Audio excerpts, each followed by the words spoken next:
मेघना बेटा, तुमको इस पुराण के बारे में कैसे पता चला? शायद अभी सच बोलना ठीक नहीं होगा। मुझे माफ कीजिएगा अंकल, मैं एक रात यहाँ अकेले आई थी, तभी मैंने उस चाबी को रखे देखा था, लेकिन वो उस तहखाने की है ये मुझे नहीं पता था। कोई बात नहीं बेटा, तुम्हारा बहुत बहुत धन्यवाद कि तुमने हमें बेरमपुर पुराण तक पहुंचाया। तांत्रिक महाराज, अब जल्दी कीजिए। तांत्रिक महाराज ने किताब को खोला और पढ़ना शुरू किया। महाराज दमयंती के जवान और खूबसूरत हो जाने से बहुत खुश थे और इस तरह राज्य के लोग निशिरमोलों के खौफ से डर में थे। ऐसे ही 3 माह गुजर गए और एक दिन प्रजा के 2 आदमी महल में पहुंचे।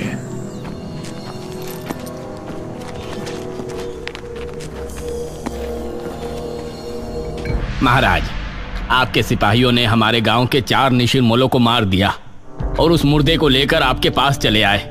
आप ऐसा क्या कर रहे हैं महाराज? प्रजा होने के नाते हमारा ये जानने का हक है कि आपने इस तरह का हुक्म क्यों दिया था और आप उन मुर्दों का क्या करते थे?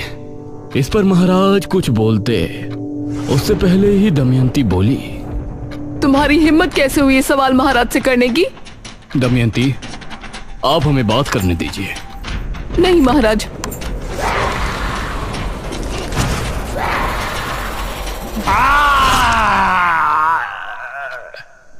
ये क्या? कौन हो तुम? दमयंती, एक डायन। ये सुनकर सभी हैरान और खौफ में थे। महाराज का भी शरीर थर थर कांप रहा था। तो आपने हमसे विवाह क्यों किया? क्यों प्रेम का खेल रचाया हमारे साथ? मैं ये पति पत्नी के किसी धर्म को नहीं मानती। मैंने जो कुछ भी किया सिर्फ इसलिए किया कि मुझे समय पर मुर्दों का खून मिलता रहे और उसी से मैं अपनी उम्र को 1000 साल बढ़ा लूं। क्या? ये क्या कह रही है पिताश्री? हाँ, यही सच्चाई है और इस काम में तुमने मेरी मदद की, इसलिए मैं तुमको छोड़ रही हूँ। अब निकल जाओ दोनों पिता और पुत्री यहाँ से। इस राज्य पर अब सिर्फ मेरा राज होगा, डायन दमयंती का। ये कहकर दमयंती ने अपने हाथ की एक उंगली महाराज की तरफ की और तभी राजकुमारी और महाराज इस तरह से महल से बाहर पहुंच गए जैसे किसी अदृश्य शक्ति ने उन्हें फेंका। अब दमयंती सिंहासन पर बैठ गई थी। उसने एक मांत्रिक को भी अपनी शक्तियों को बढ़ाने के लिए महल में रख लिया था, जो दिन और रात बस एक कमरे में बंद काली दुनिया के मंत्रों का जाप करता रहता था। महाराज और राजकुमारी भी बहुत परेशान थे। वो एक पहाड़ी पर छिपे बैठे थे। अब हम क्या करें? हमने अपने राज्य को भी मुसीबत में डाल दिया और खुद भी फंस गए। पिताश्री, आपने बहुत बड़ी गलती की है और हमें किसी भी तरह से इससे निपटना पड़ेगा। महाराज ने कुछ सोचा, फिर बोले, हमें ब्राह्मण जी से मिलकर बात करनी चाहिए। अब वो ही हमारी सहायता कर सकते हैं।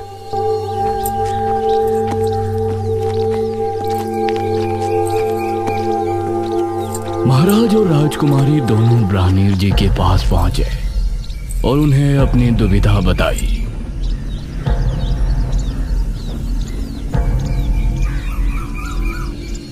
महाराज, दमयंती को मारना नामुमकिन है। उसे सिर्फ कैद किया जा सकता है। तो कैसे कैद कर सकते हैं हम उस डायनी को? पूर्णमासी की रात, मध्य रात्रि के पहर अगर उसके ऊपर तांबे के चाकू से हमला किया जाए तो उसकी शक्तियां खत्म हो जाएंगी और अगर सुबह होने से पहले उसे अगर जमीन में गाड़ दिया जाए तो वो अगले कई सालों के लिए कैद होकर रह जाएगी। ठीक है ब्राह्मण जी, हम उसे खत्म करने का एक प्रयास अवश्य करेंगे। नहीं महाराज, यह कार्य केवल एक महान कोमल हृदय और वीर स्त्री कर सकती है।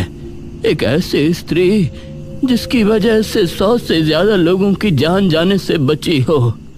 मतलब वो इतना पुण्य करने वाली हो कि उसकी वजह से 100 से ज्यादा लोग मौत के मुंह से लौटकर वापस आए हो और अब अच्छे से अपनी जिंदगी जी रही हो। हे भगवान, अब ऐसी स्त्री हम कहाँ ढूंढेंगे? इस पर ब्राह्मण जी ने मेघालय की तरफ देखा और बोले, वो स्त्री कोई और नहीं है, वो तो आप ही है पुत्री, राजकुमारी मेघालय। यह सुनकर मेघालय ने महाराज की तरफ देखा और बोली, लेकिन हम कैसे? याद कीजिए महाराज, जब आपके राज्य में महामारी फैली थी तो राजकुमारी मेघालय ही यहाँ उस बीज को सिद्ध कर लाई थी जिससे मृत्युंजय अमृत का पेड़ उगा, और उसकी वजह से सैकड़ों नहीं बल्कि राज्य के हजारों लोगों की जान जाने से बची। यह सुनकर महाराज ने राजकुमारी मेघालय की तरफ देखा। राजकुमारी, अगर आप ना होती तो अभी तक हम सिर्फ उस स्त्री को ढूंढ रहे होते जिसने इतने पुण्य का कार्य किया हो।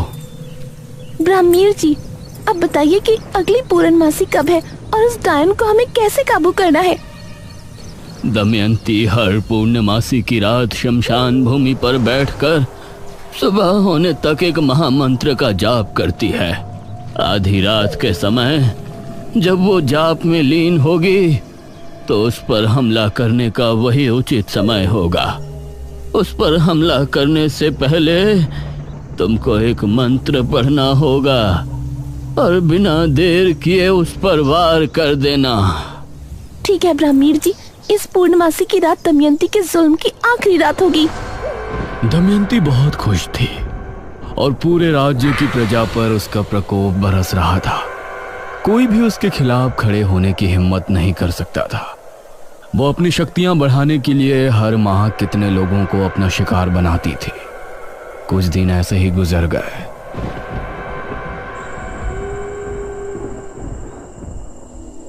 आज पूर्णमासी की रात है। आज आपको अपने कार्य को अंजाम देना है राजकुमारी।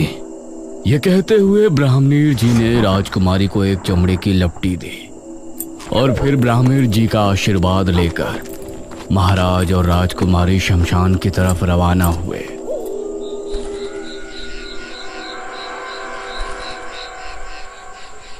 अभी दमयंती नहीं आई है, हमें सावधानी से छिपकर सब कार्य करना होगा। राजकुमारी, तुम उसे खत्म तो कर पाओगी ना? पिताजी, आप फिक्र मत कीजिए, हम कर लेंगे। अपनी प्रजा को बचाने के लिए हमारे प्राण भी चले गए तो हमें कोई संकोच नहीं होगा। आधी रात के पहर इनको घोड़ों की टोपों की आवाजें आने लगी। लगता है वो आ रही है। तभी एक रथ शमशान भूमि पर आकर रुका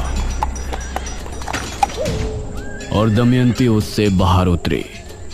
जाइए और सुबह होने से पहले वापस आ जाइएगा। यह सुनकर रथ वाला वहां से चला गया। पिताजी, आप यहीं रुककर इंतजार कीजिएगा। दमयंती एक घर में बैठकर आंखें बंद करके मंत्र जाप करने लगी। इस तरफ ब्राह्मणीर जी भी आंखें बंद किए मेघालय की सफलता के लिए प्रार्थना कर रहे थे। आधी रात के समय धीमे कदमों से राजकुमारी दमयंती की तरफ रवाना हो गई। दमयंती बहुत ही शांत भाव से जाप कर रही थी। राजकुमारी ने उसके पास जाकर मन में वो मंत्र पढ़ा जो ब्राह्मणीर जी ने उसे बताया था, लेकिन दमयंती की शक्तियों की वजह से उसने राजकुमारी के मन की आवाज सुन ली और उसने आंखें खोली। तू यहाँ क्या कर रही है? यह देखकर राजकुमारी हैरान रह गई, लेकिन इससे पहले दमयंती कुछ करती, राजकुमारी ने दमयंती के ऊपर वार कर दिया। दमयंती की चीख ऐसी थी कि वो पूरे राज्य में गूंज गई। लोगों के घरों में रखे बर्तन भी जमीन पर आ गिरे। राजकुमारी और महाराज उसे जमीन पर पड़े तड़पता देख रहे थे। तभी दमयंती एकदम शांत हो गई।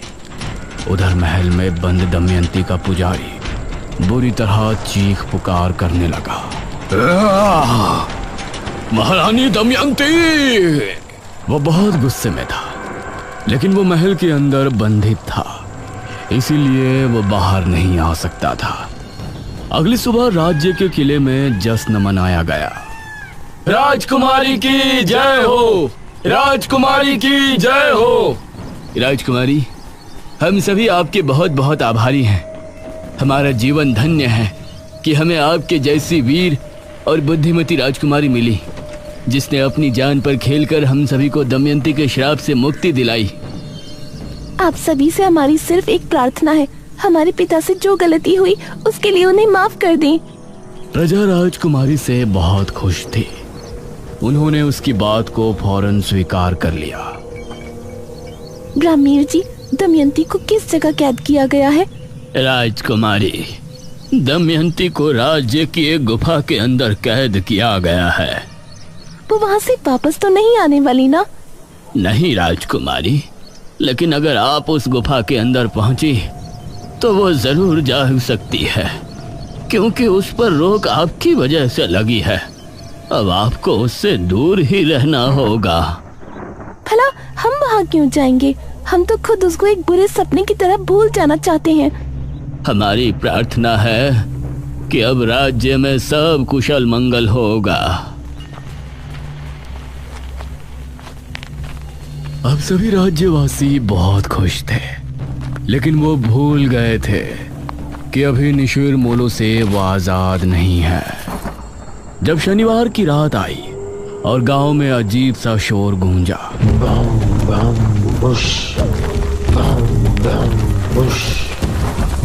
तो उसे सुनकर सभी की रूह कांप उठी।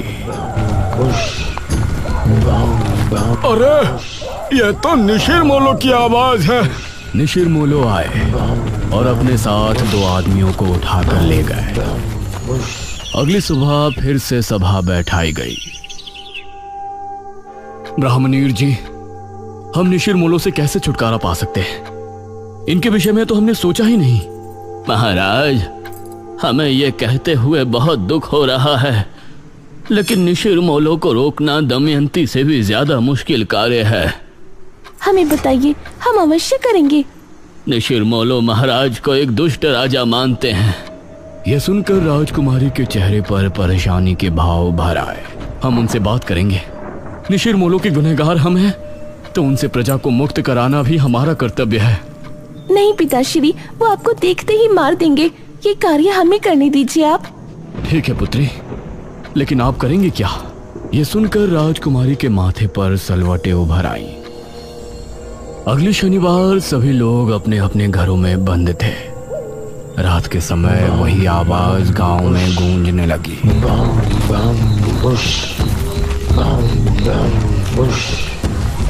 निशिर मोलो के खौफ से सभी के दिल दहल उठे थे।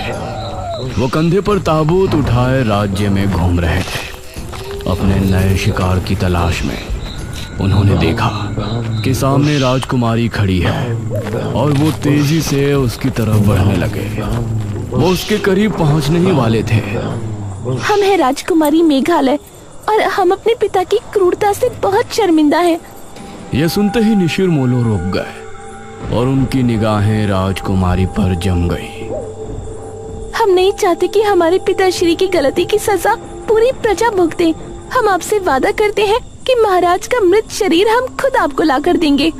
यह सुनकर निशिर मोलो की आंखें तेज लाल होकर चमकने लगी। राजकुमारी ने हाथ जोड़े और रोते हुए बोली, हमारे पिता राज्य छोड़कर भाग चुके हैं, लेकिन हम आपके सामने अपने पिता की लाश लेकर जल्दी प्रस्तुत होंगे। तब तक आपसे विनती है कि राज्य में कभी भी आकर किसी निर्दोष को उठाकर न ले जाएं। अगर हम अपने पिता की लाश लिए बिना वापस आए तो आप लोग फिर वापस आकर इसी तरह से गश्त करना शुरू कर सकते हैं।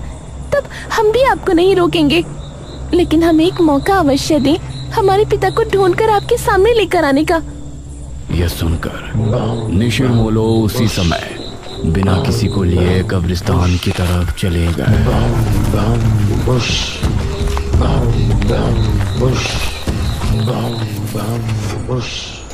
अगली सुबह सभी लोग महाराज और राजकुमारी के सामने प्रस्तुत थे। राजकुमारी, आपने उनसे ये क्यों कहा कि हम राज्य छोड़कर जा चुके हैं? क्योंकि अगर सच बोलते तो वो उसी समय यही चाहते कि हम आपको ले जाकर उन्हें सौंप दें। आपने एकदम सही फैसला किया है राजकुमारी। हमारी वजह से हमारी प्रजा मुसीबत में है। आप हमें मारकर हमारी लाश निशिर मोलो के सामने प्रस्तुत करें। यह सुनकर प्रजा हैरान थी। सभी राजकुमारी की तरफ देख रहे थे, जिसकी आंखों से आंसू बह रहे थे। हमने जो भी किया अपनी प्रजा के लिए किया, लेकिन हम अपने पिता को अपने हाथों से मारे और उनकी लाश को निशिर मोलो को समर्पित करें, ये हम नहीं कर पाएंगे। अगर ऐसा नहीं किया तो वो फिर से आएंगे। नहीं पिताजी, हम और आप आज ही ये राज्य छोड़ देंगे और अलग अलग दिशाओं में निकल जाएंगे। इससे निशिर मोलो कभी भी यहाँ वापस नहीं आएंगे, क्योंकि हमने उनसे वादा किया है कि जब हम यहाँ कदम रखें तभी आप राज्य में फिर से आना, और अगर उस समय हम अपने पिता की लाश आपको समर्पित ना करें तो आप फिर से उसी तरह भ्रमण शुरू कर देना। राजकुमारी की बात सुनकर सभी की आंखों से आंसू बह निकले।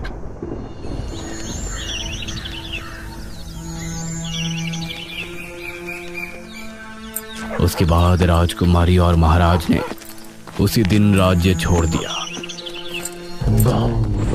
और फिर निशिर मोलो कभी नजर नहीं आए। इतना पढ़ने के बाद ये तांत्रिक महाराज ने पुराण बंद कर दिया। इस पुराण के हिसाब से तो जब राजकुमारी राज्य में वापस आएंगी तभी निशिर मोलो वापस आएंगे, लेकिन अब 400 साल बाद वो क्यों लौटे हैं? क्या राजकुमारी गांव में वापस आ गई है? अगर वो आई है तो है कहाँ? ये तुम कैसी बातें कर रहे हो? भला 400 साल बाद राजकुमारी वापस कैसे आ सकती है? यही तो समझ नहीं आ रहा है कि निशिर मोलो आए हैं तो कैसे, क्या वजह है उनके वापस आने की? इसमें आगे की कहानी नहीं लिखी। महाराज और राजकुमारी का बाद में क्या हुआ? नहीं पुत्री, पुराण समाप्त हो गया। मेघना की उत्सुकता देखकर इशिता को बहुत हैरानी हो रही थी। इतना सब कुछ जानने के बाद भी वही सवाल सबके सामने था कि निशिर मोलो वापस क्यों आए।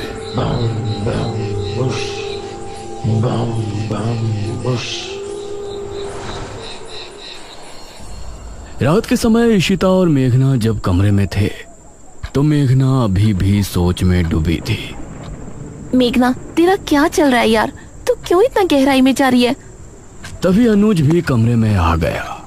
सच में अब तो मुझे भी सब कुछ बहुत अजीब लगने लगा है। मेघना, तुमको कैसे पता कि वो चाबी वहां रखी थी और वो तहखाना कहाँ पर है? मुझे यकीन है कि तुमने झूठ बोला है। तुम राजमहल में मेरे बिना तो दोबारा नहीं गई होगी। इशिता और अनुज दोनों मेघना की तरफ गौर से देख रहे थे। मुझे बचपन से ही सपने आते थे जिनमें मृत्युंजय अमृत का पेड़ मुझे दिखाई देता था। जब मैंने यहाँ गांव की जमीन पर कदम रखा तो मौसम बदल गया था और आंधी आ गई थी। उसी रात मुझे महल के बारे में सपने आए और राजमहल से जब हम वापस आए तो उस रात मैंने खुद को सपने में राजकुमारी बने देखा। उसी सपने में मैंने खुद को तहखाने में जाते देखा और जब मैं महल पहुंची तो वो चाबी और तहखाना वहीं थे। सबसे जरूरी बात यह है कि जब मैं गांव में आई थी उसके अगले रात से ही निशिर मोलो ने गांव में आना शुरू किया। इतना सुनकर इशिता और अनुज दोनों हैरान रह गए। मेघना ने भी इन दोनों की तरफ देखा और सवाल किया, ये सब सुनकर अब तुम दोनों को क्या लगता है? इसका मतलब है कि पिछले जन्म में तुम ही राजकुमारी मेघना थी और निशिर मोलो इसलिए गांव में वापस आए क्योंकि तुम यहाँ वापस आ चुके हो। हाँ, ये सब मेरी वजह से हो रहा है। हे भगवान, तो अब हम क्या करेंगे? क्या हमें यहाँ से चले जाना चाहिए? नहीं, मुझे नहीं लगता कि उससे कोई फायदा होगा। या तो वो मुझे लेकर जाएंगे या फिर महाराज की लाश। ये तीनों अब गहरी सोच में डूब गए और उस तरफ तांत्रिक महाराज और गांव के लोग भी परेशान थे। इस कहानी में आगे क्या होगा? मेघना किस तरह से निशिर मोलो से गांव को आजाद कराएगी? ये जानने के लिए इस कहानी का अगला और आखिरी भाग जरूर देखें।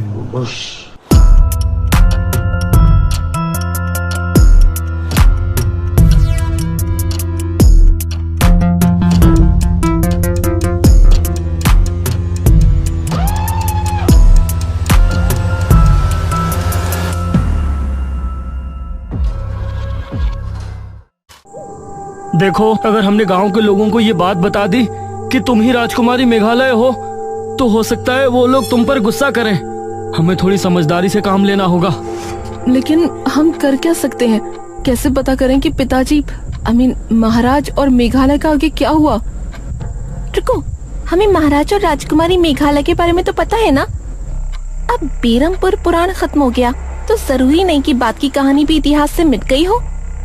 तुम कहना क्या चाहती हो इशिता?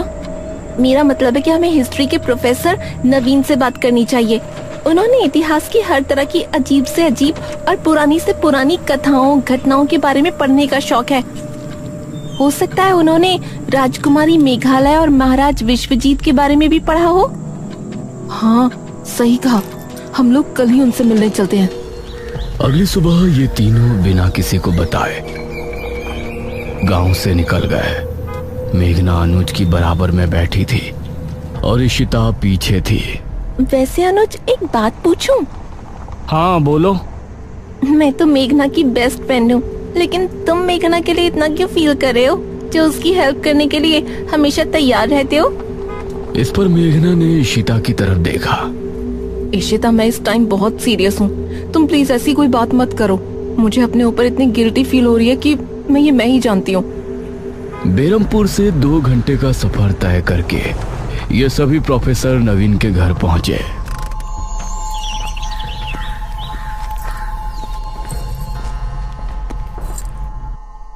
हेलो प्रोफेसर नवीन।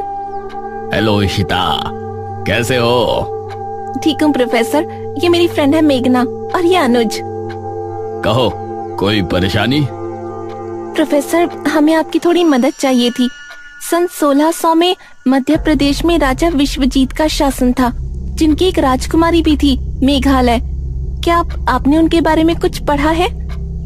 विश्वजीत और राजकुमारी मेघालय?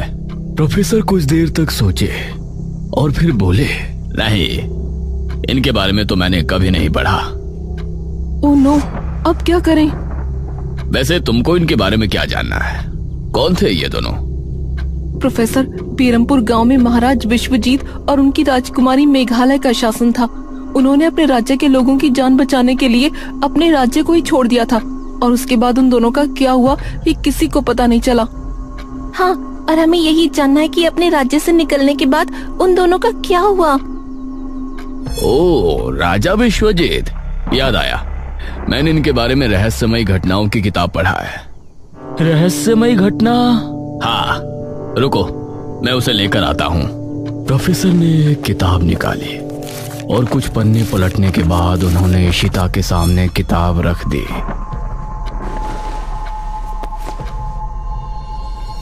सन 1600 में जनकपुरी में एक अधेड़ उम्र का आदमी पहुंचा और वो एक सेठ के यहाँ काम करने लगा।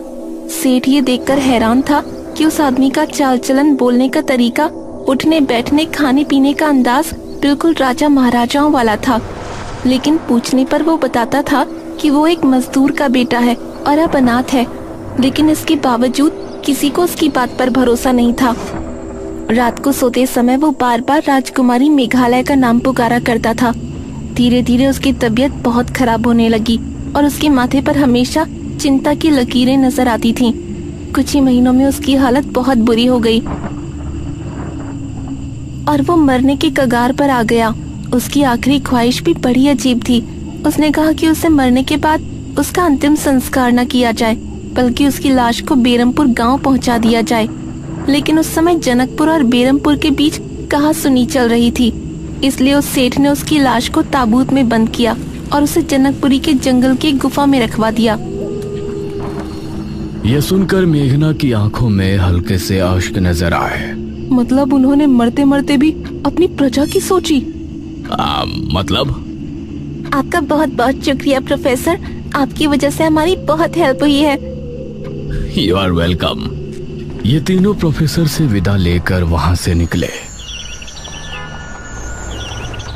अब हमें जनकपुरी जाना है और उस गुफा के अंदर उस ताबूत को खोज निकालना है। लेकिन इतने सालों बाद उनकी लाश हमें मिलेगी भी कि नहीं?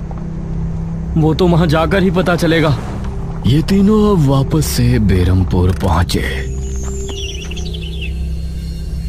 अनुज, इशिता, मेघना। हाँ पिताजी।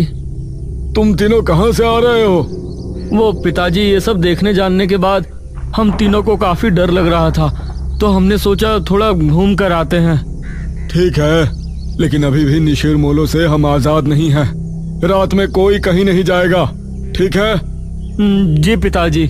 ये तीनों घर के अंदर पहुंचे और अनुज इनके साथ कमरे में गया। हम लोग शाम को 5 बजे यहाँ से निकलेंगे, ठीक है? लेकिन किसी ने देख लिया तो? कोई नहीं देखेगा। हम वहां जाएंगे, महाराज विश्वजीत की लाश ढूंढेंगे और उसे लाकर खंडहर में रख देंगे। बाकी का प्लान बाद में करेंगे। ये क्या बातें कर रहे हो तुम तीनों? मुखिया की आवाज सुनकर ये तीनों चौंक पड़े। उस समय मुखिया के साथ तांत्रिक महाराज और ठकुराइन ने भी इनकी बातें सुन ली थी। अब पिताजी वो क्या अनुज बेटा, जो भी बात है ठीक से बताओ। महाराज विश्वजीत के बारे में तुम क्या बोल रहे थे? निशिर मोलो इसीलिए गांव में घूम रहे हैं क्योंकि उनको महाराज विश्वजीत की लाश चाहिए। उनकी लाश जनकपुरी के जंगल की गुफा में रखी है। लेकिन तुमको ये सब कैसे पता? और जैसा कि राजकुमारी मेघालय ने तय किया था कि निशिर मोलो जब ही जाएंगे जब राजकुमारी के कदम बेरमपुर की जमीन पर पड़ेंगे, तो ऐसा कैसे हुआ? इस पर मेघना ने एक कदम आगे बढ़ाया। क्योंकि राजकुमारी यहाँ आ चुकी है। कौन? मैं, मेघना। पिछले जन्म में राजकुमारी मेघालय मैं ही थी। यह सुनकर सभी की हैरानी का कोई ठिकाना नहीं रहा। मुखिया का मुंह खुला का खुला रह गया। ये तुम क्या कह रही हो? हाँ, जब से हम यहाँ आए हैं तभी से वो वापस आए हैं। और वो चाबी जिस तक पहुँचने में हमने आप लोगों की मदद की थी, उसके बारे में भी हमें हमारे सपने में पता चला था, जिसमें हमने हमारे पिछले जन्म के बारे में बहुत कुछ देखा था। जो भी हमने सपने में देखा वो सभी राजमहल में मौजूद है। मेघना की बातें सुनकर इन सभी को अब यकीन हो गया था कि वही राजकुमारी मेघालय है। तो मेघना बेटा, जनकपुरी में हम भी तुम्हारे साथ चलते हैं। उस ताबूत को ढूंढने में हम सभी को मेहनत करनी होगी। यह सुनकर अब इन तीनों की हिम्मत बंध गई थी। अब मुखिया ने भी अपनी गाड़ी निकाली और ये सभी जनकपुर के जंगल की तरफ चल दिए।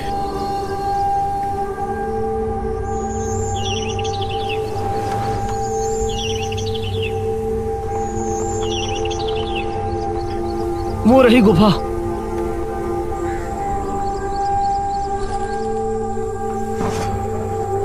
उन्होंने टॉर्च निकाली और फिर गुफा के अंदर रवाना हो गए।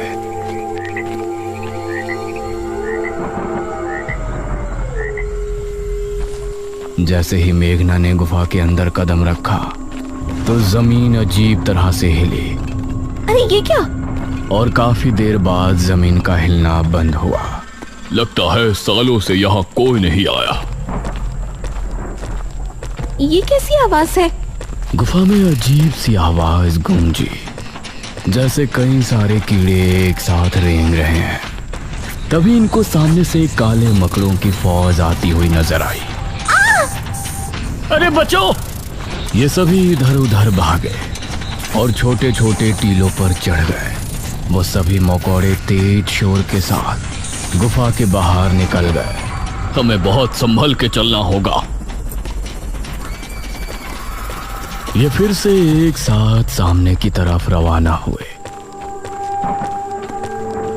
गुफा के अंदर कई जानवरों की लाशें और कंकाल नजर आ रहे थे, जो एक बहुत ही डरावना माहौल बनाने में कामयाब हो रहे थे। कुछ देर बाद इन सभी को सामने घना अंधेरा नजर आया। वहाँ तो बहुत अंधेरा है। लगता है गुफा खत्म होने वाली है। ये सभी धीमी रफ्तार से आगे बढ़ते रहे। उसी समय गुफा में एक कोने में एक ताबूत रखा हुआ था। अचानक से उससे धम धम की आवाज आने लगी। ऐसा लग रहा था जैसे कोई उसे अंदर से पीट रहा हो। इधर ये सभी अब काफी आगे आ चुके थे। ये गुफा तो खत्म होने का नाम ही नहीं ले रही और अंधेरा बढ़ता जा रहा है। मुझे तो अब डर लगने लगा है। तकरीबन 10 मिनट तक और चलने के बाद इनको सामने एक ताबूत नजर आया। ग्रेट, ये रहा ताबूत। इसे खोलकर देखें। नहीं, इसे यहाँ खोलना ठीक नहीं होगा। इसे पहले गांव ले चलते हैं, उसके बाद ही खोलेंगे। इन्होंने ताबूत को बाहर निकाला। उसके बाद ये सभी ताबूत समेत गांव में लौट आए। उस समय चौक पर ठकुराइन के साथ सभी गांव के लोग जमा थे। अरे तांत्रिक महाराज, ये ताबूत कैसा है? बस ये समझ लीजिए कि आज हमारी परेशानी दूर हो सकती है। इस ताबूत को उतारो। गांव के लोगों ने ताबूत को उतारा और नीचे रखा।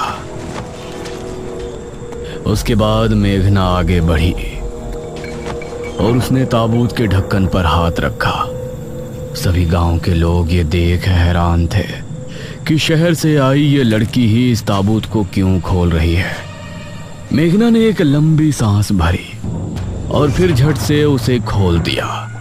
ताबूत के खुलते ही सभी लोग हैरान रह गए। उसके अंदर अभी भी महाराज का कंकाल था, जिसके गले में कीमती मालाएं और शाही लॉकेट डला हुआ था। उसे देखते हुए मेघना की आंख में हल्के से आंसू छलक आए। पिताश्री, अरे ये क्या कर रही है? अंधेरा होने वाला है। आज आप सभी अपने घरों से बिल्कुल बाहर नहीं निकलेंगे। कोई खिड़की, कोई दरवाजा खुला ना रहे। सब कुछ बंद रखकर यही प्रार्थना करेंगे कि आज रात हम सभी को निशिर मोलो से हमेशा के लिए छुटकारा मिल जाए।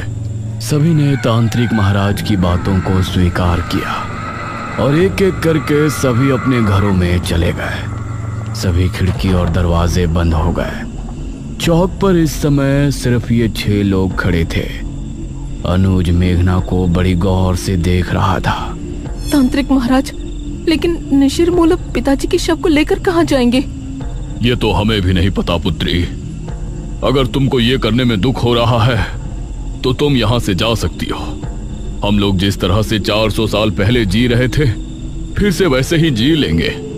नहीं, हमने उस जन्म में भी अपनी प्रजा की सोची थी। इस जन्म में भी हम आप सभी को निशिर मोलो से आजाद करवा कर ही दम लेंगे। उस समय सभी को मेघना में राजकुमारी मेघालय की झलक नजर आ रही थी।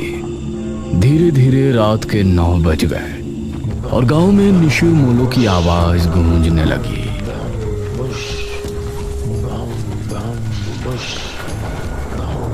उनकी आवाज सुनकर अपने घरों में बैठे सभी गांव के लोग डर गए और सभी हाथ जोड़कर निशिर मोलो से बचने के लिए प्रार्थना करने लगे। वो अपने भारी कदमों के साथ आगे बढ़ रहे थे और तलाश में थे कि उन्हें कोई नजर आए और वो कब उसे उठाकर साथ ले जाए। मेघना कुएं के पास खड़ी थी। अब मुखिया और बाकी सभी कोठी के अंदर बैठे मेघना को देख रहे थे। तांत्रिक महाराज, निशिर मोलो मेघना को साथ तो नहीं ले जाएंगे ना? नहीं बेटा, ऐसा मत बोलो। निशिर मोलो अपनी मध्यम चाल चलते हुए कुएं की तरफ बढ़ रहे थे। जैसे ही उनको सामने मेघना नजर आई तो उनकी आंखें और तेज चमकने लगी। उन्होंने रुककर मेघना को देखा और फिर ताबूत खुलने लगा। उसके अंदर से सुनहरी रोशनी निकलने लगी और मेघना उसकी तरफ खींचने लगी। नहीं, हमें मत ले जाइए। निशिर मोलो की आंखें गुस्से से और लाल हो गई थी और मेघना ताबूत की तरफ खींची जा रही थी। नहीं, मेघना! अनुज जल्दी से बाहर की तरफ भागा। इस तरफ मेघना ताबूत तक पहुंचने ही वाली थी, तभी हम राजकुमारी मेघालय हैं। राजकुमारी मेघालय! इतना कहते ही उन चारों ने एक दूसरे की तरफ देखा और फिर ताबूत के अंदर से उस रोशनी का निकलना बंद हो गया और ताबूत वापस बंद हो गया। हम जानते हैं हमने आने में देरी कर दी, लेकिन जैसा हमने वादा किया था, हम अपने पिताश्री महाराज विश्वजीत की लाश लेकर आपके सामने प्रस्तुत हैं। मेघना, तुम ठीक हो? इस समय निशिर मोलो ने अनुज पर ध्यान नहीं दिया और वो सभी एक साथ बोले, कहाँ है वो दुष्ट राजा विश्वजीत?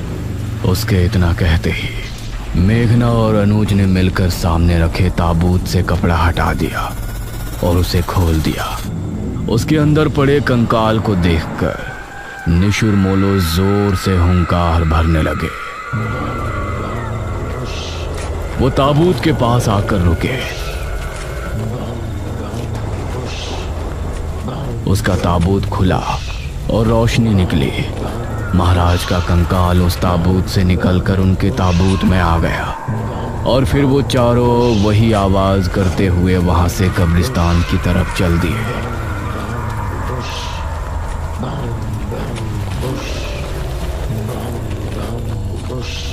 उनके जाते ही बाकी सभी लोग भी कोठी से बाहर आ गए। मेघना तो ठीक है? हाँ। बेटी, हम तुम्हारा धन्यवाद किस मुंह से करें, कुछ भी समझ में नहीं आ रहा। मुझे खुशी है कि जो परेशानी मेरे कदम रखने की वजह से गांव में आई थी, मैंने उसको आप सभी की मदद से दूर कर दिया है। उसके बाद मेघना ने अनुज की तरफ देखा और मुस्कुरा दी। अनुज ने भी मेघना को स्माइल पास की।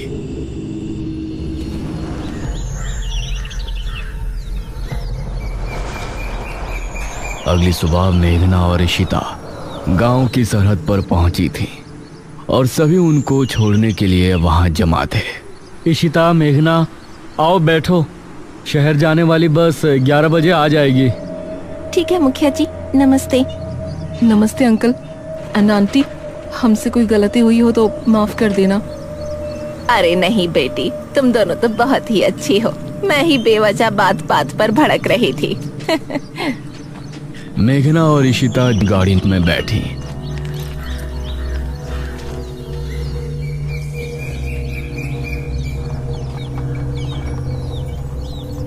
अनुज, निशिरमोलो जब हमें ले जा रहे थे तो तुम बिना कुछ सोचे क्यों बाहर भाग आए? वो तुमको साथ ले जाते तो? अरे, तुमको मुसीबत में देखकर मैं अंदर कैसे बैठा रह सकता था? हाँ, इसकी तो अंदर ही अंदर कुल्फी जम रही थी। तांत्रिक महाराज, निशिरमोलो मेघना को साथ तो नहीं ले जाएंगे ना? बस बस, इतना भी मत हंसो। अनुज ने मेघना और इशिता को बस में बैठाया और जब तक बस आगे नहीं बढ़ी वो वहीं खड़ा उन्हें देखता रहा। मेघना भी खिड़की से तब तक उसे देखती रही जब तक वो बस स्टॉप से आगे नहीं निकल आए। काश ये गांव में जल्दी वापस आए। वैसे राजकुमारी मेघालय, आपने मृत्युंजय अमृत का सैंपल इसीलिए लिया है ना कि गांव में वापस जल्दी आ सको? इस पर मेघना मुस्कुराई। अवश्य आएंगे सखी।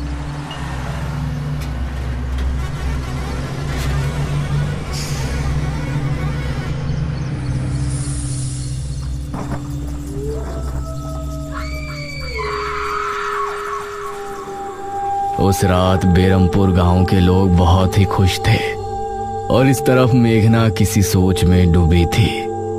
इशिता, वो दमयंती किस गुफा में है, इसका पता तो हमने लगाया ही नहीं ना। तभी जनकपुर का माहौल बदल गया था। तेज तूफानी हवाएं चलने लगी और आसमान में काले बादल छा गए। हे भगवान, आज तो लगता है तूफान आने वाला है। आसमान में बिजली कड़क कर बार बार गुफा पर गिर रही थी। उसकी गहराई में एक और ताबूत रखा था जो पिछली बार भी हमने देखा था। उसके अंदर से धम धम की आवाज हुई और फिर उसका ढक्कन खुल गया। धीरे से उसके अंदर से दमयंती बाहर आई। उसके चेहरे पर अजीब सी मुस्कान थी। उसकी आंखें लाल लाल चमक रही थी और नाखून बहुत पहने हो गए थे। हम जाग उठे हैं, हम फिर से आजाद हो गए, आजाद हो गए हम। वो भयानक अंदाज में हंसती हुई गुफा से बाहर की ओर बढ़ गई। उसके चेहरे पर एक रहस्यमय मुस्कान थी जो आने वाले खतरे की तरफ इशारा कर रही थी।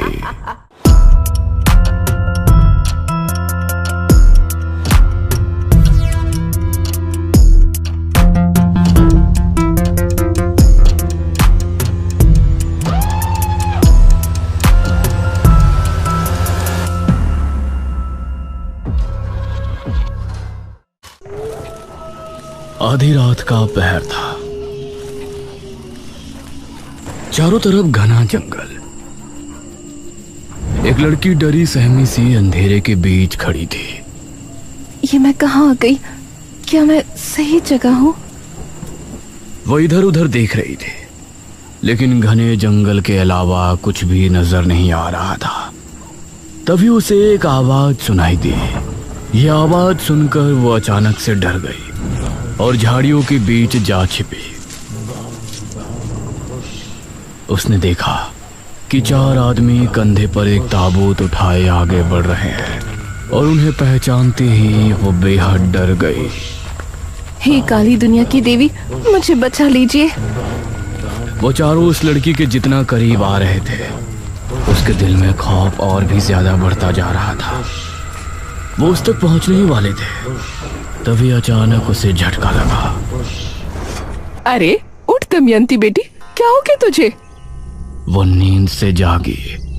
उसने देखा कि उसकी माँ उसे जगा रही थी और वो पूरी तरह से पसीनों से भीगी थी। हाँ, हे भगवान, शुक्र है सपना ही था। ये रोजाना सोते समय क्या हो जाता है तुझे? पता नहीं माँ, क्यों रोज रोज एक ही सपना आता है, पता नहीं क्यों। दमयंती बिस्तर से उठी और फिर उसने अपने माँ बाप के साथ नाश्ता किया। उसके पिता एक किसान थे और खेती करके ही वो अपने और अपने परिवार का घर चलाते थे। एक शाम उसके पिता खेतों से वापस नहीं लौटे और शाम हो चली थी। ये कहाँ रह गए? मुझे बहुत चिंता हो रही है इनकी। माँ, मैं पिताजी को देखकर आती हूँ। अच्छा ठीक है बेटी, चल मैं भी तेरे साथ चलती हूँ। नहीं माँ, मैं चली जाऊंगी। आपके घुटनों में पहले ही दर्द है, आप यहीं आराम कीजिए। संभल के जाना बेटी। दमयंती अपने पिता को ढूंढने के लिए घर से निकली और खेतों की तरफ चली गई। वो खेतों में पहुंची तो सुनसान रास्ता और घना अंधेरा देखकर उसे डर लगने लगा।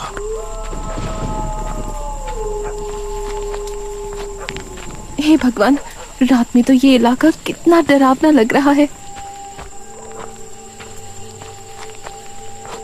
वो तेज तेज कदमों के साथ आगे बढ़ रही थी, तभी दमयंती, उसे एक आवाज सुनाई दी।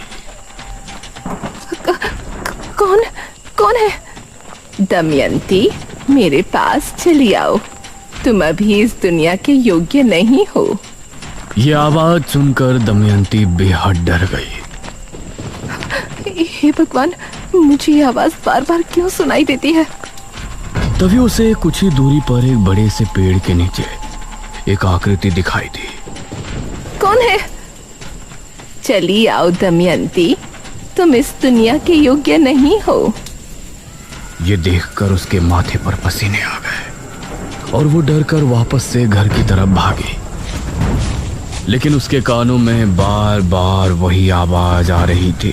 चली आओ दमयंती, तुम इस दुनिया के योग्य नहीं हो। दमयंती, मेरे पास चली आओ, तुम अभी इस दुनिया के योग्य नहीं हो। और लंबी लंबी सांसें लेने लगी।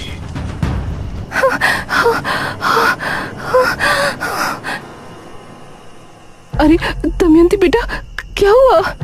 माँ, माँ। दमयंती अपनी माँ से लिपट गई। तभी उसके पिता बोले, बस नाटक शुरू। क्यों गई थी तू खेतों में, बता मुझे। पिताजी, मैं तो आपको देखने गई थी। तू चुप कर।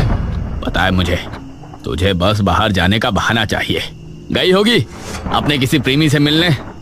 नहीं जी, ये आपको ही देखने गई थी। ये आप क्या कह रहे हैं? तू चुप कर। तूने ही पैदा किया है इसको। अगर बेटा पैदा करती तो मेरा काम में हाथ बटाता। इसकी तरह मुसीबत नहीं पैदा करता। दमयंती अपने पिता के स्वभाव से बहुत दुखी थी। दिन में बाप के ताने और रात में उसे रोजाना वही सपना आता था, जिसमें 4 लोग कंधे पर ताबूत उठाए घूम रहे होते थे। दिन और रात उसे कभी सुकून नहीं था। उसी समय गांव में भी अजीब सी घटनाएं घटने लगी थी। एक आदमी मोहन नगर से घर को लौट रहा था। आज तो कितने दिनों बाद बीवी से मिलूंगा। आज की रात बहुत खूबसूरत होगी।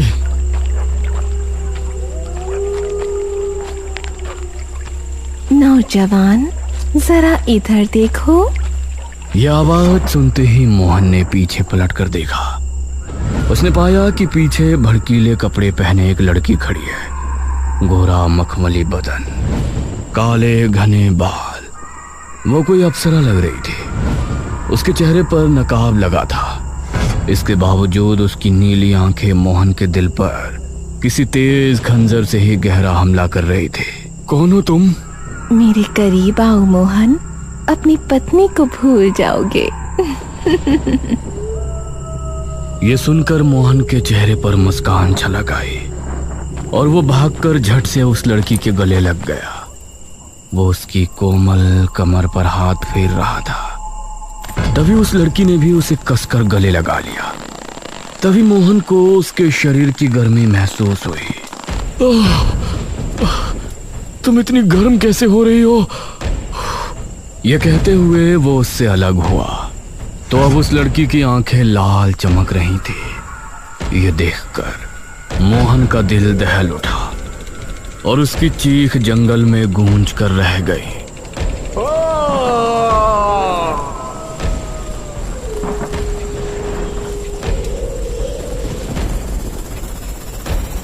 कुछ देर बाद मोहन की लाश एक पेड़ की डाल पर लटकी थी।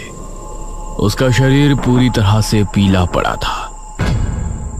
गांव के लोग इन घटनाओं से परेशान थे और दमयंती के साथ अभी भी उसके पिता की तरफ से बुरा व्यवहार चल रहा था। इसी तरह उसकी उम्र 25 साल हो गई थी और अब उसकी मां को उसके विवाह की चिंता होने लगी थी। हमारी दमयंती विवाह के योग्य हो गई है जी, हमें लड़का देखना शुरू कर देना चाहिए। क्या मतलब है तेरा? लड़का देखना शुरू कर देना चाहिए? क्या तेरे पास दान दहेज है उसे देने के लिए? अरे हमारा जो कुछ भी है उसी का तो है। कौन सा अपना बेटा है जो आपको संपत्ति उसके नाम करनी है? मैंने सोच लिया है, मैं उसका विवाह जमींदार से करवा दूंगा। ये आप क्या कह रहे हैं? जमींदार तो आपकी उम्र का है, आप हमारी पुत्री का विवाह उससे कैसे करवा सकते हैं? ये सब दमयंती अपने कमरे से सुन रही थी और मन ही मन वो अपने आप को कोस रही थी। मैंने उससे बात कर ली है, वो विवाह भी करेगा और हमें 50,000 स्वर्ण मुद्राएं भी देगा। क्या आपने अपनी पुत्री का सौदा कर लिया? 5,000 मुद्राओं के लिए आप उसको बेच देंगे? ये सुनकर दमयंती के पैरों तले जमीन निकल गई और वो उसी रात को अपने माता पिता के सोने के बाद घर से भाग निकली। कहते हैं इंसान का सबसे बड़ा दुश्मन उसका अकेलापन होता है, जो अब उसके साथ था। जिन अंधेरों से उसे डर लगता था अब वो उसका सामना कर रही थी।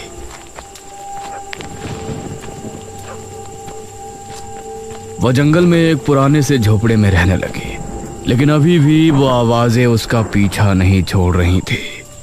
तुमको अभी तक कुछ समझ नहीं आया। आखिर कब तक तुम इस तरह जियोगी? तुम इस दुनिया के योग्य नहीं हो दमयंती। आ जाओ, मेरे पास चली आओ। उसे महसूस हुआ कि कोई उसकी झोपड़ी के बाहर भटक रहा है, तो उसका डर और ज्यादा बढ़ गया। वो कोने में सिमट कर बैठ गई और कांपने लगी, लेकिन वो आवाज और कदमों की आहट उसे बार बार सुनाई दे रही थी। इसी तरह उसकी रात निकल गई।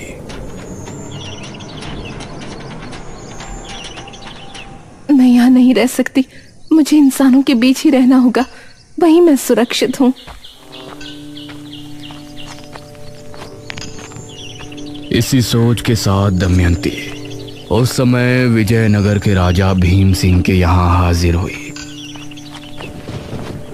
उसे देखकर महाराज के मन में अजीब भावनाएं उत्पन्न होने लगीं। सुंदरी, कौन हो तुम? दमयंती ने महाराज को अपनी पूरी जीवन गाथा सुनाई, जिसे सुनकर महाराज को बहुत आश्चर्य हुआ। दमयंती, हमें बहुत अफसोस है कि आपके साथ इतना कुछ हुआ, सिर्फ इस वजह से कि आप कन्या हैं। इतना कुछ होने के बाद भी आपने कोई गलत कदम नहीं उठाया। हम आपकी सराहना करते हैं और आपको अपने महल में रहने का प्रस्ताव रखते हैं। यह सुनकर दमयंती बहुत खुश हुई। महाराज की जय हो, महाराज भीम सिंह की जय हो। दमयंती को महाराज ने कक्ष दे दिया और वो उसमें आकर बहुत खुशी थी। कितने न्यायप्रिय राजा है भीम सिंह। जहाँ हमारे पिता ने हमें उनके घर में बोझ समझा, वहीं महाराज ने मुझे अपने इतने बड़े महल में जगह दे दी। ये तुम्हारी गलत सोच है दमयंती। तुम इस दुनिया के योग्य नहीं हो, मेरे पास चली आओ। यह आवाज सुनकर दमयंती ने अपने कानों पर हाथ रख लिया। नहीं। तभी उसके दरवाजे पर दस्तक हुई। दमयंती जी। उसने उठकर दरवाजा खोला तो एक सिपाही सामने खड़ा था। दमयंती, तुमको महाराज ने बुलाया है। क्या महाराज ने हमें बुलाया है इतनी रात में? जी, जल्दी चलिए वरना वो क्रोधित हो जाएंगे। ये सुनकर दमयंती उस सिपाही के साथ कक्ष से निकली और महाराज के कक्ष में पहुंची, जहां महाराज मदिरा पान कर रहे थे। आओ दमयंती, आओ, बैठो। ये सुन दमयंती उनके सामने जाकर बैठ गई। दमयंती, हमने तुमसे ज्यादा खूबसूरत कन्या अपने पूरे जीवन काल में नहीं देखी। महाराज, हमने भी आपके जैसा कोमल हृदय पुरुष अपने जीवन काल में नहीं देखा। हम सोच रहे थे आपको अपनी रानी बनाए, लेकिन ये क्या महाराज, ये आप क्या सोच रहे हैं? अगर आपकी जाति ऊंच होती तो हम आपको रानी बना लेते। महाराज, मैं आपकी दासी बनके ही खुश हूँ, मुझे रानी बनने का कोई लोभ नहीं। अवश्य, आप हमारी मुख्य दासी हैं। ये कहकर महाराज ने उसका हाथ पकड़कर उसे अपने करीब खींच लिया। महाराज, ये आप क्या कर रहे हैं? महाराज ने दमयंती को कसकर गले लगा लिया। तुम हमारी दासी हो, एक दासी का कर्तव्य पूर्ण कीजिए। ये सुनकर दमयंती हैरान रह गई। उसकी चीखें कक्ष के बाहर तक जा रही थी। नहीं, छोड़िए मुझे, छोड़िए, नहीं। और उसके बाहर खड़ा पहरेदार भी उनको सुनकर मुस्कुरा रहा था।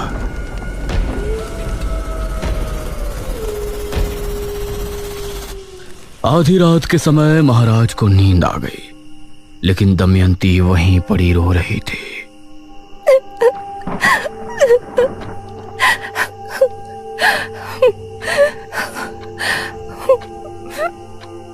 उसने एक बार महाराज की तरफ गुस्से से देखा और फिर बाहर निकली। उस समय बाहर खड़ा पहरेदार भी सो गया था। अब दमयंती महल से भी चुपचाप निकल आई, लेकिन अब उसे समझ नहीं आ रहा था कि वो कहाँ जाए।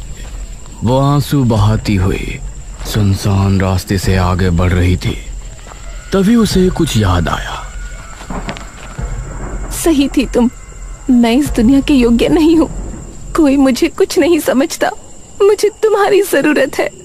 मुझे पता था कि तुम एक दिन मेरी पुकार जरूर सुनोगी। हाँ, अब मुझे समझ आ गया है, लेकिन अब तुमको भी मेरे सामने आना होगा। कहाँ हो तुम?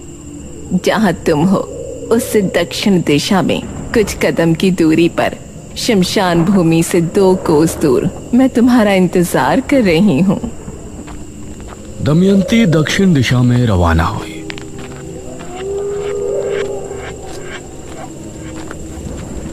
और कुछ कदम चलने के बाद वो शमशान भूमि पहुंची।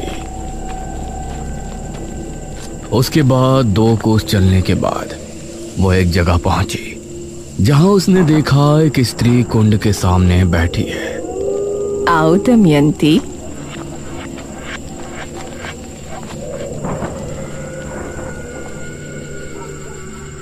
कहिए, आप मुझे कैसे जानती हैं?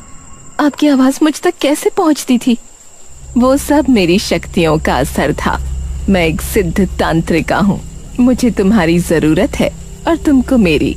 बहुत कम लोग ऐसे होते हैं जो भगवान के खेल को समझते हैं, जो हमेशा हम मनुष्य को परेशानी में डालता है, भूखमरी लाता है, भूकंप लाता है, कभी मनुष्यों द्वारा तो कभी सीधे तौर पर हमें परेशानियां, दुख दर्द देता रहता है, लेकिन फिर भी लोग उसकी पूजा उपासना करते हैं। लेकिन मुझे पता था कि तुम एक दिन उसकी चालाकी समझ जाओगे और मेरे पास जरूर आओगे। हाँ, मुझे नफरत है इंसानों से, मुझे हर एक मर्द से नफरत है।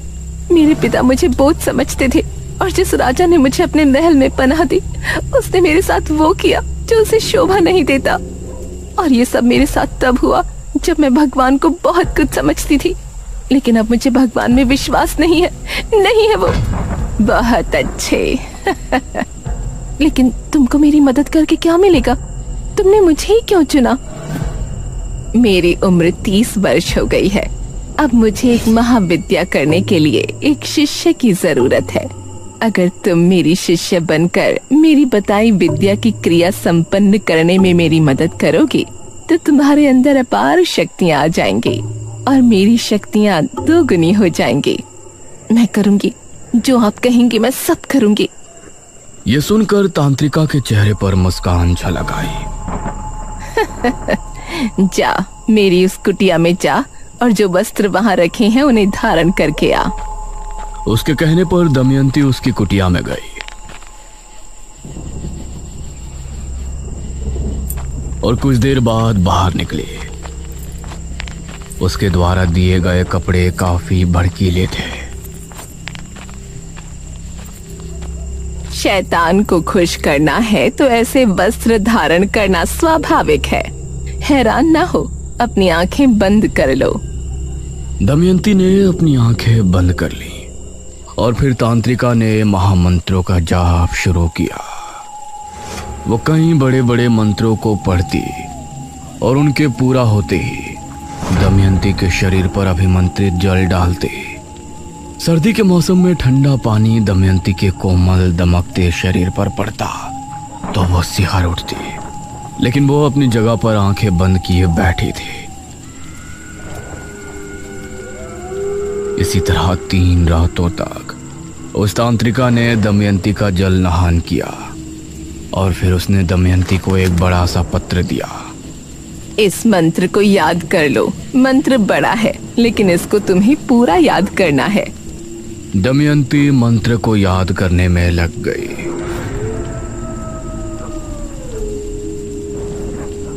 वह पूरे दिन उस पत्र को लेकर बैठी रहती और करीब 4 दिनों में जाकर तांत्रिका, अब मुझे वो मंत्र पूरा याद हो गया है। बहुत अच्छे। ये कहकर तांत्रिका ने दमयंती के सामने एक मटका रखा और बोली, आज से तुमको मध्य रात्रि से लेकर सुबह होने तक वही मंत्र पढ़ना है और हर मंत्र के पूर्ण हो जाने पर इस मटकी के पानी में फूंकना है। जी, जैसा आप बोले। ये कहकर दमयंती वो क्रिया करने में लग गई। अब तांत्रिका अपनी कुटिया में आराम करने लगी और दमयंती ने पूरी रात मंत्रो जाप किया। सुबह सूरज निकलने से पहले तांत्रिका उसके पास पहुंची। बहुत अच्छी दमयंती, अब तुम विश्राम कर सकती हो। ये सुनकर दमयंती खड़ी हुई और फिर कुटिया में चली गई और वो तांत्रिका उस मटकी को लेकर घने जंगल की तरफ चली गई। ये तांत्रिका कहाँ चली गई?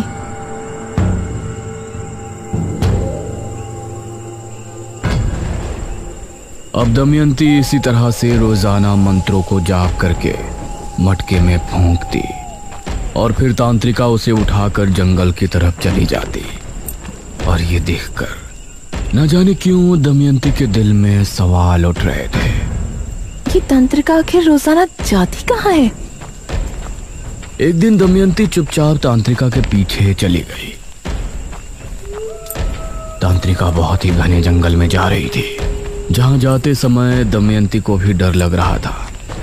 उसने देखा कि तांत्रिका एक बड़ी सी मूर्ति के सामने जाकर रुकी और उसने अपना नकाब हटाया तो पता चला उसका आधा चेहरा झलसा हुआ था। ये देखकर दमयंती चौंक पड़ी। शैतानों की देवी, क्रिया पूरी होने वाली है, अपना आशीर्वाद दीजिए। उसके इतना कहते ही उस मूर्ति से एक दिव्य रोशनी निकली और फिर वो उस मटके के अंदर चली गई। धन्य हो शैतानों की देवी। ये कहकर वो झाड़ियों में चली गई। ये कहाँ गई? तभी झाड़ियों में हलचल हुई। तांत्रिका वहां से एक लड़के को निकाल कर लाई। पैर रस्सी से बंधे थे। तभी तांत्रिका की आंख लाल होकर चमकने लगी और उसने उस लड़के पर हमला बोल दिया। तांत्रिका ने उस लड़के के साथ वो किया जो दमयंती के लिए देखना बहुत ही भयानक था। और कुछ ही देर में वो लड़का मृत हो गया। उसका शरीर नीला पड़ गया। ये तो एक डायनी है, तांत्रिका नहीं। क्रिया पूर्ण होते ही मैं इस मटकी का भी मंत्रित जल पी लूंगी और तभी मैं कर्ण पिशाचिनी की शक्तियां भी हासिल कर लूंगी। उसके बाद अपने इस झुलसे शरीर को छोड़कर मेरी आत्मा दमयंती के शरीर में वास कर लेगी। तब मैं बनूंगी इस संसार की सबसे खूबसूरत डायनी, जिसके पास कर्ण पिशाचिनी की शक्तियां भी होंगी।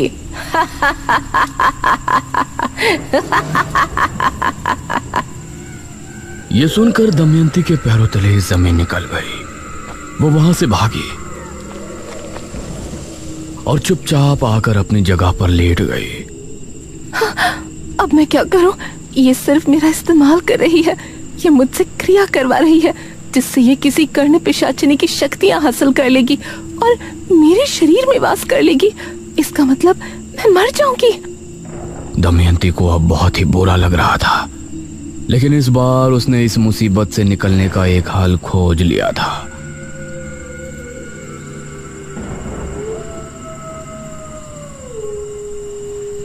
वो अगली रात भी क्रिया करने के लिए पहुंची।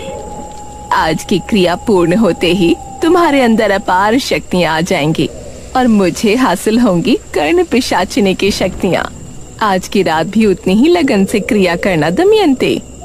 ये कर्ण पिशाचिनी कौन होती है? कर्ण पिशाचिनी में वो शक्ति होती है कि वो सामने मौजूद इंसान के मन की बात सुन सकती है और किसी इंसान को देखकर उसका भूतकाल भी जान सकती है।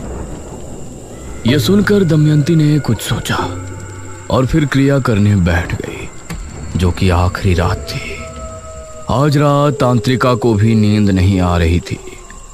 वो दमयंती के पास बैठकर उसे निहार रही थी। दमयंती को मंत्र पढ़ते हुए सुबह होने ही वाली थी। तभी डायनी खुश होते हुए खड़ी हुई और दमयंती की तरफ बढ़ी।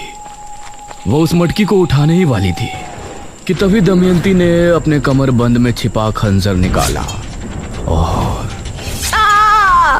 तभी डायनी जमीन पर गिरकर तड़पने लगी। और तभी दमयंती ने मटकी उठाकर अपने मुंह से लगा ली। यह देखकर डायनी चिल्ला उठी। नहीं! दमयंती ने पूरा पानी पी लिया और मटके को जमीन पर मारकर फोड़ दिया।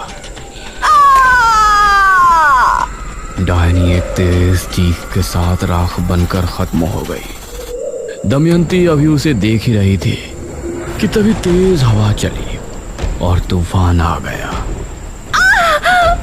दमयंती अपने आप हवा में उड़ गई। नहीं! और वो उसी मूर्ति के सामने जाकर गिरी। दमयंती, तुमने डायनी को उसकी क्रिया के समय मार डाला, इसीलिए अब डायनी की सारी शक्तियां तुम्हारे शरीर में आ चुकी हैं। इसके साथ ही तुमने जो क्रिया की थी उसके जरिए कर्ण पिशाचिनी की शक्तियां भी तुमको हासिल हो गई हैं। अब तुम हो मेरी सबसे प्रिय शिष्य, सबसे ज्यादा शक्तिशाली और सुंदर डायनी दमयंती। ये सुनकर दमयंती ने उसके सामने हाथ जोड़ लिए और भयानक अंदाज में हंसने लगी।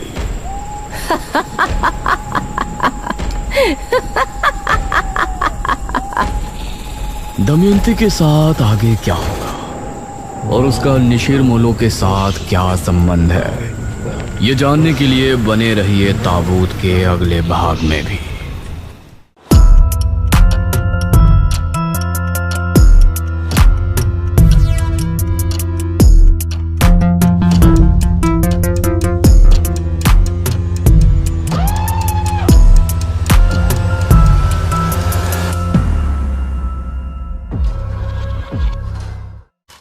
दमयंती अब बहुत खुश थी।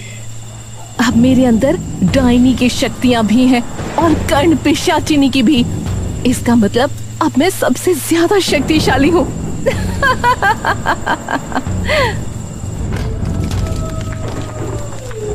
दमयंती ने राक्षसी देवी को प्रणाम किया और फिर राजा भीम सिंह के महल की तरफ चली गई। राजा भीम सिंह उस समय अपने शयन कक्ष में सो रहा था। तभी उसे महसूस हुआ कि कोई उसके सीने को सहला रहा है। वो हड़बड़ाहट में नींद से जागा। कौन है? आंख खुलने पर उसने दमयंती को अपने बिस्तर पर पाया तो वो हैरान रह गया। अरे दमयंती, तुम? जी महाराज, हम। कहाँ चली गई थी आप? उस रात से आप कहीं नजर ही नहीं आई। हमने आपको कितना खोजा, आपको पता है? महाराज, आपने हमारे साथ जो किया उससे हमें बहुत बुरा लगा था, लेकिन बाद में हमने सोचा कि आपने हम पर इतनी दया की थी, हमें अपने महल में जगह दी थी।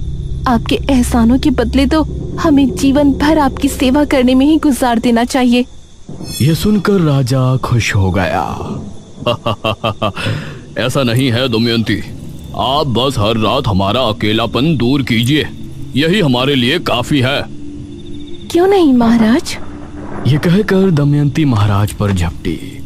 महाराज बेड पर वापस गिर गए और दमयंती उनके सीने पर बैठ गई। वो महाराज के चेहरे पर प्यार से हाथ फेरने लगी।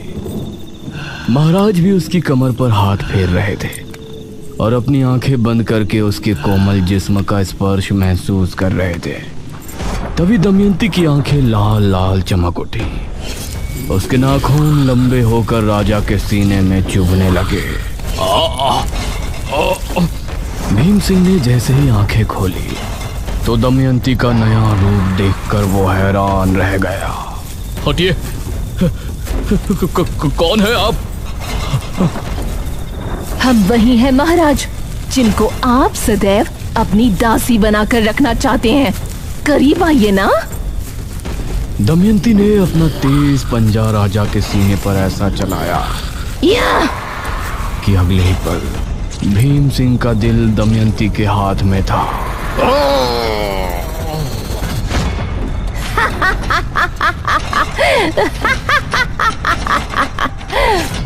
राजा भीम सिंह को खत्म कर दमयंती खिड़की से बाहर कूद गई और बिजली की रफ्तार से वहां से भाग निकली।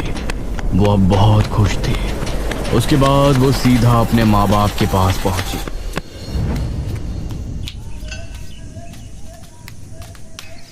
अरे दमयंती बेटी। उसकी माँ ने उठकर उसे गले से लगा लिया। कहाँ चली गई थी बेटी? अब कहीं नहीं जाऊंगी माँ। लेकिन उसका पिता तभी उस पर गरज कर बोला। कहाँ मुंह काला कर रही थी इतने दिनों से? मिल गया होगा कोई प्रेमी जिसके साथ तू रंगरलियां मना रही होगी। आप ऐसा क्यों बोल रहे हैं? हमारी बेटी इतने दिनों बाद आई है। इसी बात का तो दुख है। अब तो इससे जमींदार भी शादी नहीं करेगा, क्योंकि गांव में ये बात फैल गई है कि मेरी पुत्री घर से भाग गई थी। यह सुनते हुए दमयंती अपने पिता को गुस्से भरी निगाहों से देख रही थी।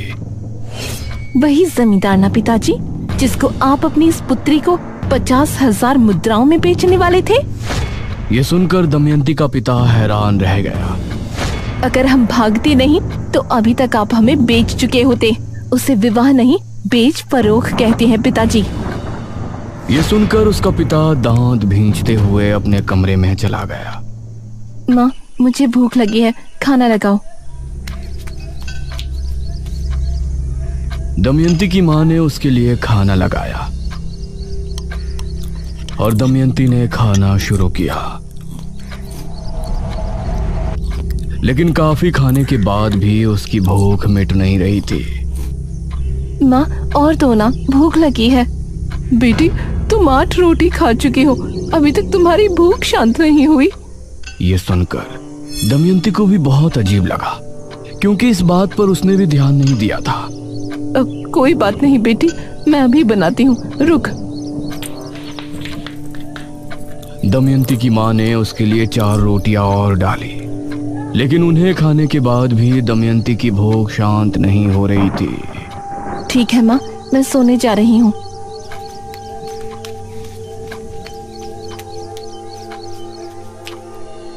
ये मुझे क्या हो रहा है?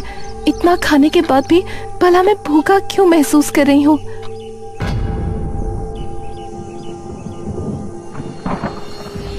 आधी रात का पहर था। चारों तरफ घना जंगल। दमयंती डरी सहमी सी अंधेरे के बीच खड़ी थी। ये मैं कहाँ आ गई? क्या मैं सही जगह हूँ? वो इधर उधर देख रही थी, लेकिन घने जंगल के अलावा कुछ भी नजर नहीं आ रहा था।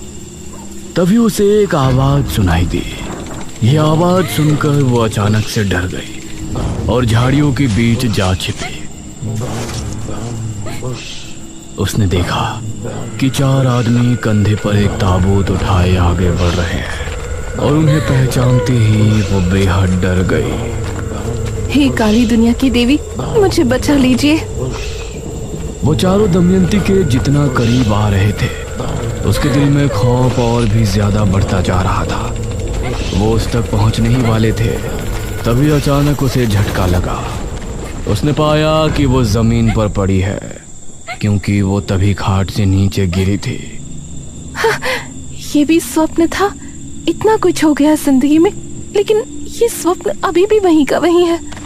उसने उठकर पानी पिया।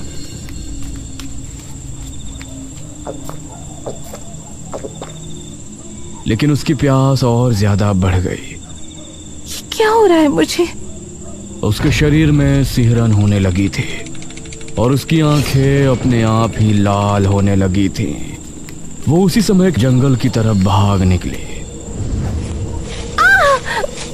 उसके नाखून लंबे हो गए और वो बहुत गर्मी महसूस करने लगी। उसकी चमड़ी भी भयानक हो गई थी। ये मुझे क्या हो रहा है?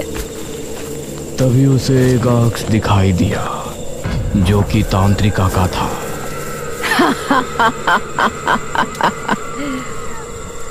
तांत्रिका? तूने मुझे मारकर मेरी शक्तियां तो ले ली है ना? तू भी अब मेरी तरह डायनी बन चुकी है। तुझे अब रोजाना एक इंसान का खून पीना होगा, तभी तू खूबसूरत और जवान रह सकेगी। ये कहकर वो आग से गायब हो गया और ये सुनकर दमयंती के पैरों तले जमीन निकल गई। वो तेजी से गांव की तरफ दौड़ी। उसे बहुत प्यास लगी थी और अब उसे बर्दाश्त नहीं हो रहा था। वो चौक पर खड़ी गांव के घरों को देख रही थी। इनमें से किसी घर में जाकर अपनी प्यास बुझानी पड़ेगी, वरना मैं ऐसे ही बदसूरत बनी रहूंगी। तभी उसे सामने एक आदमी आता हुआ नजर आया, जिसने खुद को चादर से ढका हुआ था। वो बिजली की रफ्तार से भागी और उस पर झपट पड़ी। वो उसे लेकर झाड़ियों में गिरी और अगले ही पल झाड़ियों से उस आदमी के चीखने की आवाजें गूंजने लगी।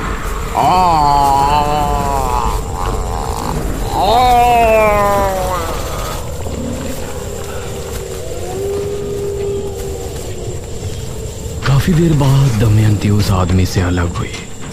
अब उसका शरीर फिर से इंसानों के जैसा हो गया था। उसकी आंखें, उसके नाखून सब पहले जैसे हो गए थे और अब वो खूबसूरत दिख रही थी। अब मुझे घर चलना चाहिए, कहीं माँ ने देख लिया तो सदमे में चली जाएगी। वो उसी समय वहां से भागी और घर पहुंचकर आराम से सो गई। अब उसकी प्यास बुझने के बाद उसे चैन की नींद आ गई थी।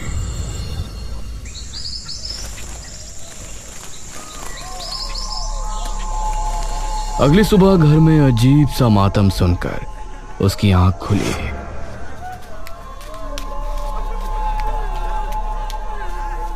वो कमरे से निकली तो उसके घर के बाहर कुछ लोग जमा थे। उसके पिता की लाश जमीन पर पड़ी थी और उसकी माँ वहीं खड़ी आंसू बहा रही थी। ये क्या? ये कैसे हुआ? जरूर इस पर किसी जानवर ने हमला किया होगा। पूरे शरीर से खून गायब है। उसने देखा कि उसके पिता के लाश के पास वही चादर पड़ी थी जो उस आदमी ने ओढ़ी थी, जिसका शिकार उसने पिछली रात को किया था। ये जानकर उसके पैरों तले जमीन निकल गई कि उसने अपने ही पिता को मार दिया था। उसके पिता का अंतिम संस्कार किया गया और अपनी माँ को सफेद साड़ी में देखकर उसे बहुत बुरा लग रहा था, लेकिन अब जो हो गया था उसे बदला नहीं जा सकता था। वह हर रात को एक मर्द का खून पीने जाती और उसकी सुंदरता निखरती जाती।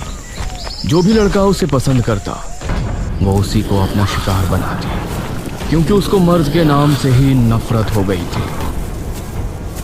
इसी तरह 40 साल और गुजर गए और अब उसकी माँ भी बूढ़ी होकर खत्म हो गई। गांव के लोग उसके बारे में तरह तरह की बातें करने लगे थे, क्योंकि वो 75 साल की होने के बाद भी बूढ़ी नहीं हो रही थी। लोग उसके करीब जाने तक से डरने लगे थे और इसी तरह से 23 साल और निकल गए। एक रात इसी तरह से वो अपना शिकार करके घर लौटी तो उसको अपने शरीर में अजीब सी सिहरन महसूस होने लगी। ये मुझे क्या हो रहा है? तभी उसे काली दुनिया की देवी की आवाज सुनाई दी। दमयंती, तुम्हारी आयु अब 98 साल 6 माह हो गई है। तुम्हारे पास अब 18 माह का समय है। 18 माह मतलब 100 वर्ष की आयु होने के बाद 15 माह के बाद तुम एकदम बूढ़ी हो जाओगी और उसके बाद कुछ ही महीनों में तुम्हारी मौत हो जाएगी। ये सुनकर दमयंती के पैरों तले जमीन निकल गई। लेकिन मैं कैसे मर सकती हूँ? मैं तो बहुत शक्तिशाली हूँ। डायनी योनि का एक नियम होता है, आयु के 100 वर्ष पूर्ण होने के बाद वो किसी भी इंसान का खून नहीं पी सकती, न ही किसी मनुष्य का शिकार कर सकती है। उस समय उसे एक क्रिया करनी होती है जिसमें उसको जिंदा मनुष्य नहीं बल्कि 11 मुर्दों का खून पीना पड़ता है, और ये क्रिया 100 वर्ष की आयु होने के 55 दिनों के भीतर करनी पड़ती है, अन्यथा 56वें दिन उसकी मृत्यु हो जाएगी।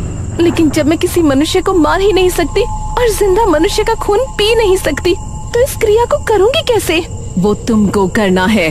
कैसे करना है ये सब तुमको देखना है, लेकिन उस क्रिया को करने के बाद ही तुम्हारी आयु 1000 साल बढ़ जाएगी, अन्यथा तुम्हारा अंत हो जाएगा।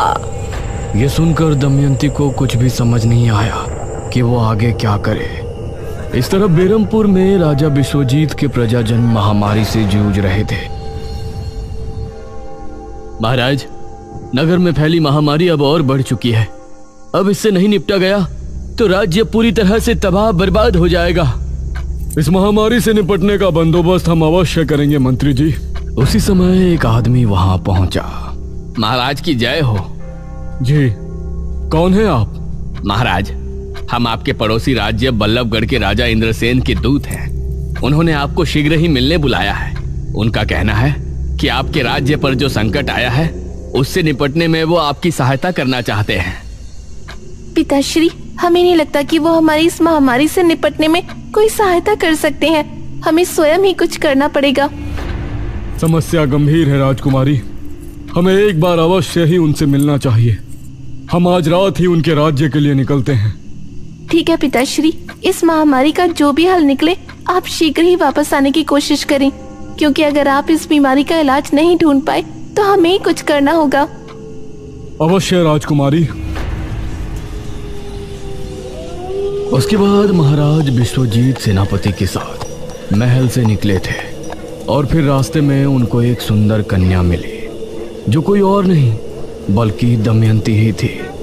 दमयंती राजा विश्वजीत को किस तरह मिली और कैसे उसने राजा विश्वजीत को अपने प्रेम जाल में फंसाकर अपने 11 मुर्दों के खून पीने वाली क्रिया को अंजाम दिया, ये सब आप पिछले भाग में देख चुके थे। अंत में राजकुमारी मेघालय ने दमयंती पर हमला करके उसकी क्रिया भंग की थी और फिर दमयंती के शरीर वापस शक्ति पाने से पहले राज्य की सेना ने दमयंती को एक गुफा में बंद कर दिया था। कहा गया था कि अगर राजकुमारी मेघालय के कदम उस गुफा पर पड़ेंगे तो दमयंती जिंदा हो सकती है। और 6वें भाग में आपने देखा कि राजकुमारी मेघालय जो इस जन्म में मेघना है, उसने अपने पिछले जन्म के पिता की लाश को एक गुफा से ढूंढकर निशिर मोलो के हवाले कर दिया था।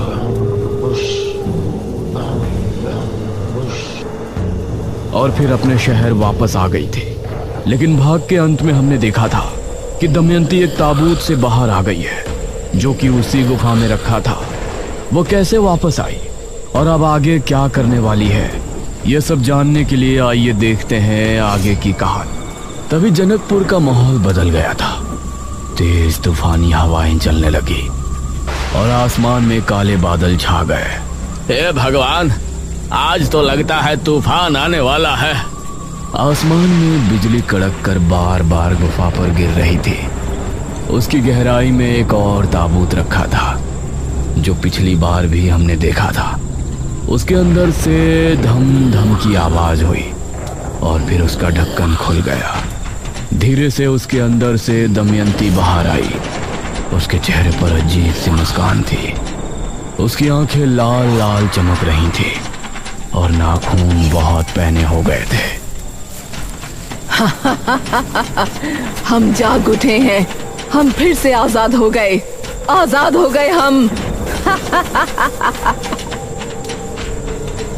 वो भयानक अंदाज में हंसती हुई गुफा से बाहर की ओर बढ़ गई।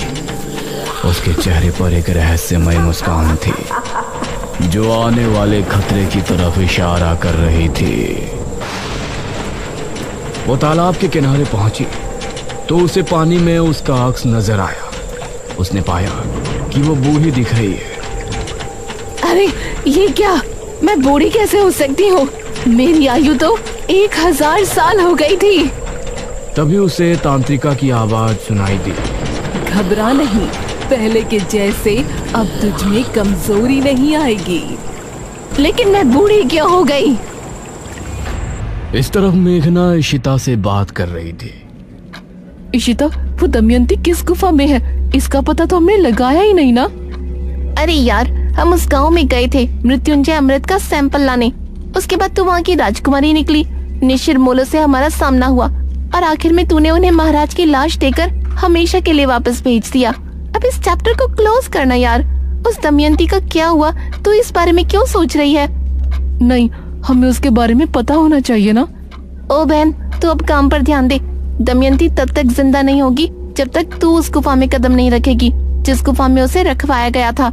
और हमें तो उस गुफा के बारे में कुछ पता ही नहीं है। इसका मतलब न तो कभी उस गुफा के अंदर जाएगी न कभी वो वापस उठेगी। ये सुनकर मेघना चुप तो हो गई, लेकिन उसके दिमाग में अभी भी बहुत से सवाल चल रहे थे।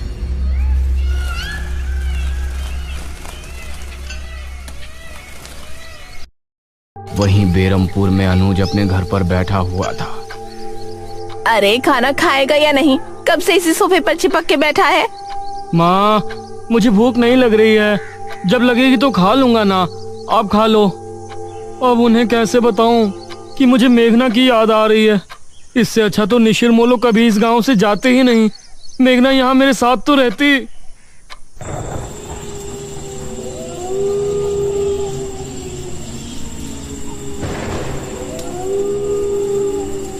इस तरफ दमयंती जो अब बूढ़ी हो चुकी थी, उसको समझ नहीं आ रहा था कि उसके साथ ऐसा क्या हो रहा है। तभी उसे एक आवाज सुनाई दी और उसने आसमान में देखा। अरे ये क्या चीज है जो आसमान में उड़ रही है?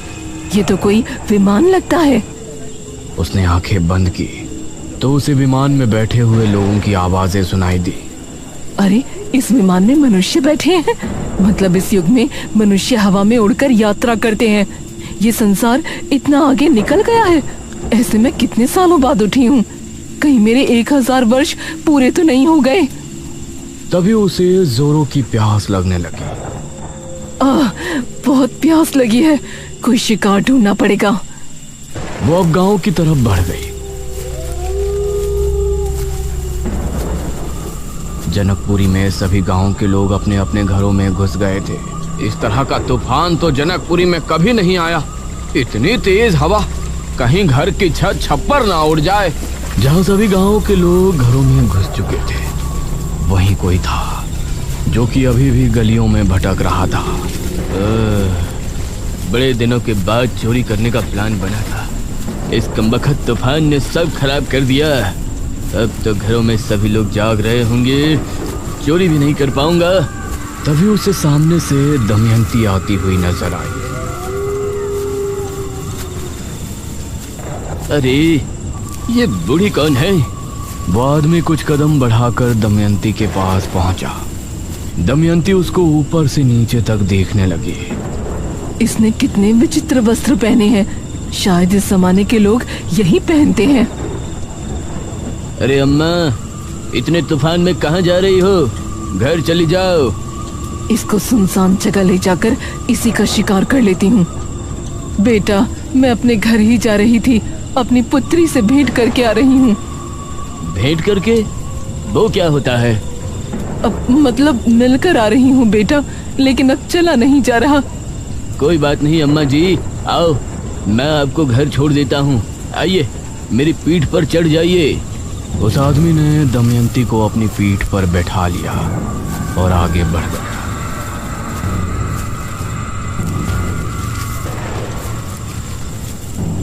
इस जमाने के लोग तो काफी शरीफ हैं। ये अच्छा है, मुझे इनका शिकार करने में ज्यादा मेहनत नहीं करनी पड़ेगी।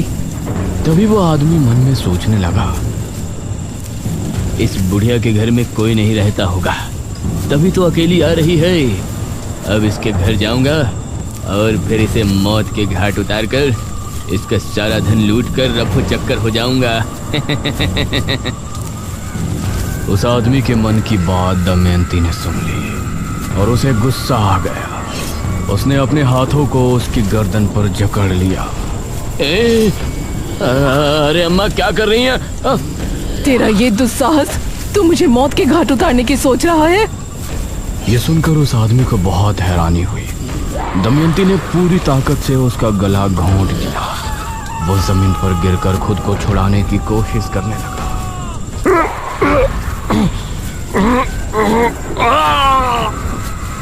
उसकी चीख सुनकर आसपास पेड़ों पर बैठे पक्षी फड़फड़ाते हुए फिजा में उड़ गए। दमयंती उसे पूरी तरह से खाली करके उठ खड़ी हुई। अब सुकून मिल रहा है। तभी उसका शरीर ठंडा पड़ने लगा। अब ये क्या हो रहा है? तभी उसके शरीर की रंगत बिखरने लगी।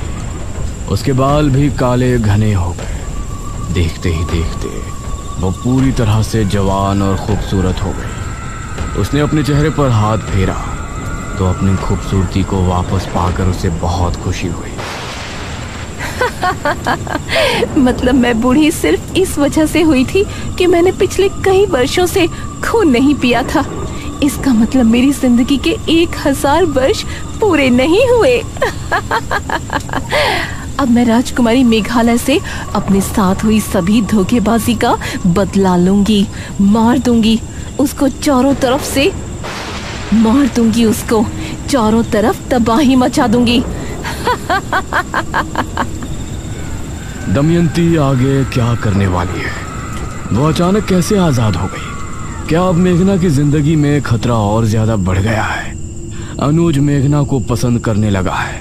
क्या होगा इसकी प्रेम कहानी में?